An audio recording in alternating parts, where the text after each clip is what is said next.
আমি চ্যালেঞ্জ দিয়ে বলতে পারি, যশোর জেলা যুব দলের কোনো নেতাকর্মী কোনো অনৈতিক কর্মকাণ্ডের সঙ্গে জড়িত না। আমি চ্যালেঞ্জ ছুড়ে দিলাম, যদি আপনারা কেউ প্রমাণ করতে পারেন যশোর জেলা যুব দলের কোনো স্তরের নেতাকর্মী কোনো অন্যায় অবিচার এর সঙ্গে জড়িত আছে, আপনারা প্রমাণ দিলে তার বিরুদ্ধে সর্বোচ্চ সাংগঠনিক ব্যবস্থা হবে।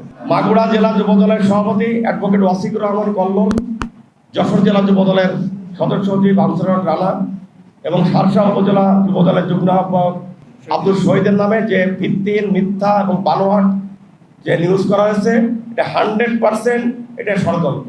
অ্যাডভোকেট ওয়াসিকুর রহমান কল্লোল মাগুরা জেলা যুব দলের সভাপতি এবং দীর্ঘদিনের তার রাজনৈতিক ত্যাগ আছে। আপনারা জানেন 5ই আগস্টের আগে চরম নির্যাতিত একটি ছেলে। মাগুরার একটি গ্রুপ যশোরের মতো একটি চক্রান্ত করে তার নামটা এখানে দিয়েছে। আর কেন্দ্রীয় যুব দল এটা তারা তদন্ত করেছে এবং এটা যে ভিত্তিহীন তারা সকলে জানে।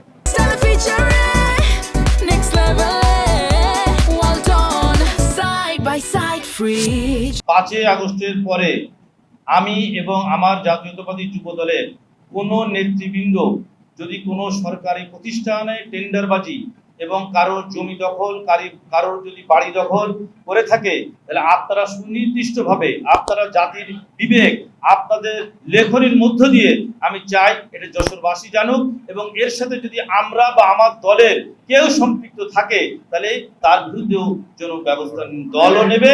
এবং আমি রাষ্ট্রীয়ভাবে অনুরোধ করব আমাদের কেন্দ্রীয় যুব দলের সভাপতি এবং সাধারণ সম্পাদক আব্দুল মোনায়েম মুন্না এবং নুরুল ইসলাম নয়ন, তারা অত্যন্ত সৎ এবং যোগ্য ব্যক্তি।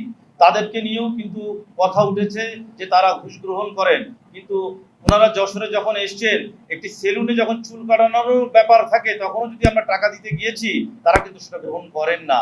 আমি দায়িত্ব নিয়ে বলছি তারা অত্যন্ত যোগ্য এবং সৎ ব্যক্তি, তারাই যুবদলের নেতৃত্বে তাদেরই আন্দোলন সংগ্রামের মধ্য দিয়ে এই স্বৈরাচারের পতন হয়েছে।